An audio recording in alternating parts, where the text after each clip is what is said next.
Okay, so today we're going to continue our Pixlr tutorial on Pixlr Part 3, Pencil, Brush, Bucket, and Gradient Tool. That's what we'll be talking about today. If you remember last time we learned a bit about selection tools, how to use the square, circle, the wizard select, and the lasso select tool. We also learned a bit about cropping and a thing called filtering with the specific ones, the blur, the box blur, and the Gaussian blur. We also learned about creating a horizon line. Today, you should know how to use a variety of coloring tools. That's the brush, the pencil, the paint bucket, and the gradient, and understand the tolerance and opacity.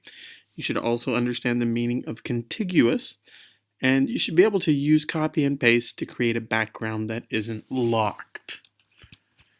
Okay, so you'll notice we're here again in Pixlr, and you'll notice I have a piece of line art, and this is line art from Korra, the avatar.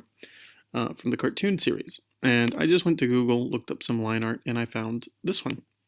So this is a really good one to start with because it has a couple of different areas and different colors we can color, but for the most part, pretty simple.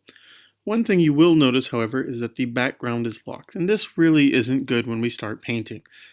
So typically what I tell people when they open an image is to copy it by using our selection tool. And if we click anywhere in here and select Control A or Command A if you're on a Mac, you can select the whole picture, and I always tell people to copy. So I'll go to Edit, Copy. You can see it's Control C or Control X, Command or C or Command X on a Mac. Copy it, new image, transparent. Okay, and we will paste our image in there. There we go. So now we have a background layer that isn't locked. Okay, so let's get started with this. Now, the first thing you're typically going to want to do with one of these is you're going to want to create a transparency. So get rid of all of the white and have just the lines up so we can work just inside the lines. And the way you do that is you use this select tool right here and you click into it. Now you'll notice it doesn't select everything. It doesn't select inside here and so on. One of the ways around this is to use this checkbox called contiguous.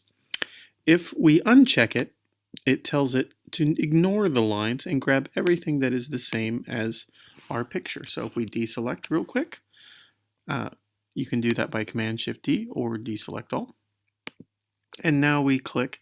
It has now grabbed all of the white. And now what I can do is I can just cut this. And you'll see that all we have left, although it's barely hard to see, is the lines that we had to start with. You'll see there we go. There's the lines. And it's on a transparent background. Again, we know that by the white and black checkered backgrounds. And this is good in case we ever want to paste what we do on another picture. You always want the transparency. But for looks, we actually do want to work on a white background to start with. So I'm going to go to the bottom layer, which was the one we created when we made a new one, and I'm going to select the paint bucket, make sure my color is set to white, and I'm just going to use paint. Now remember, there's no lines or anything, so it should just paint everything in the background. And certainly it does. So great. I'm going to click back onto my Korra layer, and I'm going to start coloring and showing the color tools. One of the things about this cartoon, if you've ever seen it, is that it is blue. Korra is a waterbender, so she uses the color blue a lot throughout her styling. And there's some ways that we can paint with this. The first is we can use the pencil tool and we can paint on it, and if we select our blue here that I already have set up, you can paint and it will paint kind of like a pencil a little bit, okay? But you'll notice if I try and go back and erase that, of course it gets rid of my lines. Not so good. So we need to go back to before where we edit, and we need to create a new layer. Remember, if we create something on a new layer, it only affects that layer. So now I've got a layer, it's above Korra, and now I can use my pencil tool to draw on here, and if I don't like it, I can always use my eraser tool.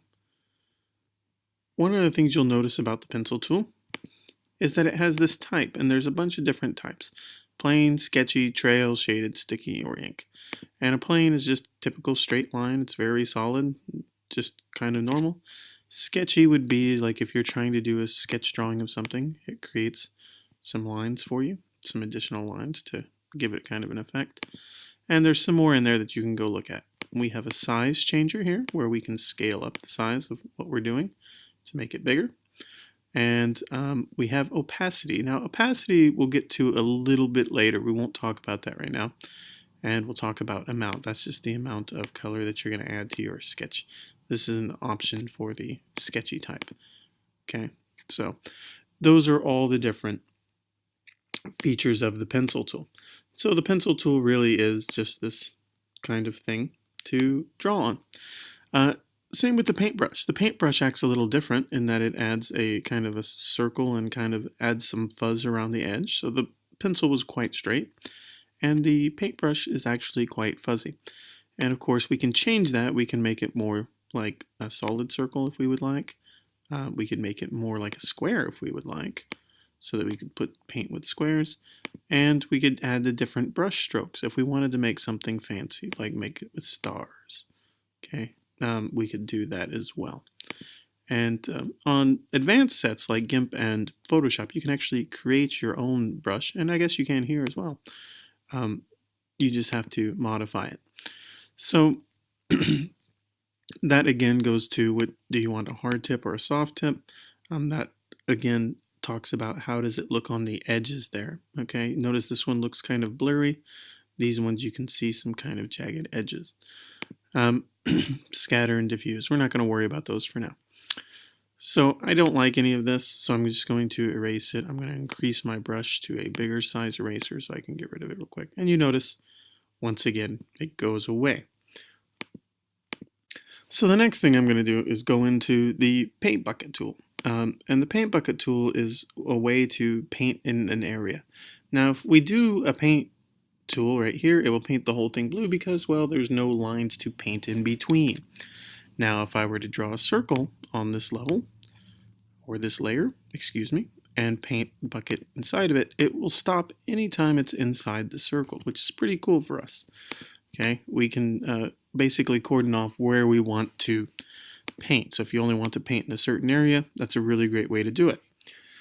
One of the easy ways to paint a picture such as this is to grab a selection that you want to paint and then paint bucket it. So the first thing I'm going to do is I know her eyes are blue, so I'm going to try and grab those, and I'm going to do that by clicking on the layer that has our Cora, and I'm going to select, and I'm going to click inside. Oops, I do want to make it contiguous. Remember, I'm only trying to get the area in the lines now. I'm not trying to get everything.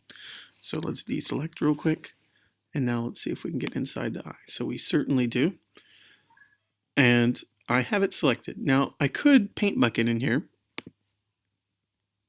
if I wanted, and it would paint it blue for me. And you'll see that there it is. Her eye is now blue, although that looks a bit weird. So we'll undo it a bit. But you can see how I can now paint inside that section. I can also go in and pick one of these things, like say her armband here. And I can paint it as well blue. One of the things I can do though is I can put this in a separate layer, and that's really cool. So I can really kind of put this in a separate layer like so, and you'll notice it paints it in this layer. So I can then turn it on and off at will, which is pretty cool when you're working with these kinds of things. So I can go through this whole piece, and I can hit select here if I want, deselect here. Let's use the, oops.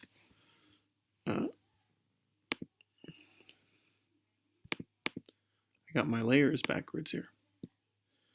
So now I can go in, select my layer 1, and of course now I have areas that I can select, right? So you'll notice, see what happened right there? It didn't select the armband, and there's a really good reason, and it's a good thing this happened. I want to show it to you. So if I zoom in and I scroll over towards her armband, I can scroll down and you'll notice something. One of the very, very important things to remember when doing a selection is that it has to be a closed set of lines. Now you'll see these lines here. You'll notice right here in the corner, and I may have to zoom in even more, is a little bit open right there. Just a very tiny bit, but it's open enough to where this contiguous thing says, hey, that's open. I'm going to come out here and select everything out here as well. So one of the things when you're working on a line drawing is to always make sure things are closed. So we're going to grab some black ink real quick and just kind of touch this up by painting in here. Oop, that's a bit too big. So let's go back. Let's get a 1 or a 2. Let's fix this up. Oops, maybe 1 it is. Okay, so you guys are getting to see me make some errors here as well. Okay, great. So now we should be able to select inside, and certainly it does. We can go back to our other layer and use the paint bucket, and there we go. Oops, except it's black. We don't want black, we want blue. Okay, deselect, and if I zoom out, certainly you can see that it's starting to take shape. She's starting to get color. Now, let's say I want something a little bit more unique, like I want a lot of colors. This is where we're going to learn the gradient tool today. Her colors are typically blue and white, so we're going to do a little bit of stuff with blue and white. So I need to find something else that I can paint. Well, typically these things here are colored as well. This is like a hair tie, and this is, of course, for her hair as well. This one looks like it'll probably be set up pretty well for us to select, so I don't have to edit, and certainly it is. So I'm going to go back to my coloring layer, and I'm going to select the gradient tool. Now, one of the cool things about the gradient tool is you can kind of pick what kind of gradient you want. And you can start with a color, and you can set up more and more colors. So let's start with a blue that we have. Let's start with that one. Why not? Let's go right there. Okay. And then we'll end in white because we like white to end with. Okay. And we can slide these over. We don't really care for them. We want it to be more whitish at the end. So we're going to slide the white over. So now you can see I've kind of set up the gradient. It'll start out as blue, slowly work its way in towards white, and then of course it'll be white at the very end. So let's now take our gradient painter, and you'll see your gradient up here. And there's two types. There's linear and so on, and radial. So radial goes from the center out. Linear goes from wherever you start to wherever you end. And so I'm going to just draw a line. I'm going to click, hold it down, draw a line, and that should go from blue to white. So from the top to the bottom, blue to white. And certainly it does. It adds this kind of little effect. Now if I drag my line a bit longer, it will increase the amount of time it takes for the blue. Okay, so that's the gradient tool in a nutshell. It lets you go from one color to multiple colors if you would like, and add some coloring in. And if I zoom back out, you can kind of see the gradient to me looks a bit better. So maybe I want to go back and touch these up.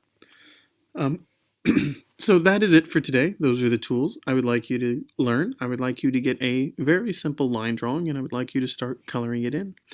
Your homework for today, or for next week, will be to actually bring your own line drawing.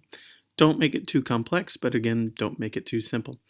And then we'll scan those in. You'll finish coloring this next time, and I will see you next time.